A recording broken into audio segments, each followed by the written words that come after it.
Álvaro Canil. I am an advisor for the Metropolitan Opera in New York, and along with Juan Carlos Pastor, professor of leadership at the IE Business School, we're going to present you our innovative program called From CEO to Maestro. When in 1990, Norio Oga, then vice president for Sony Corporation, turned 60, he received as a birthday present the opportunity to conduct the Boston Symphony Orchestra.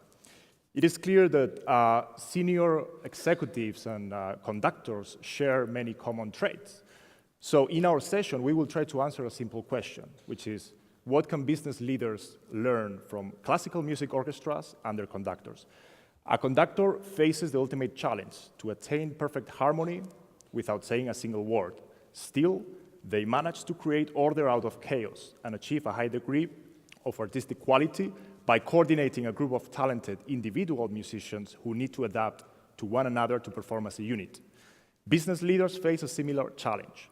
They need to create a high degree of harmony in their organizations in order to transform their initial vision into a successful reality. Juan Carlos? So our program will examine leadership practices, the best leadership practices through the leadership style and the lives of some of the greatest orchestra conductors. We'll analyze the visionary leadership style of Arturo Toscanini, who always had a very clear vision of what he wanted to do with his performances. Also a very authoritarian style. Once an opera singer said, "Mr. Toscanini, I'm not very happy with the way you are setting the stage. I'm a bright start, I must shine." And he said, "Well, my friend, I'm the sun. When the sun is up, you cannot see the stars." So directive, authoritarian, but very successful.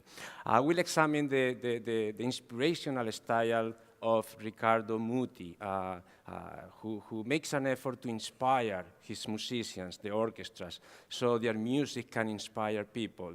So his performances are always special. They always have this emotional impact in their performance. But having a clear vision, knowing where to go is not enough, okay? You also need to have talented people who can develop. So we are going to analyze another set of directors who use a more participative, collaborative leadership style.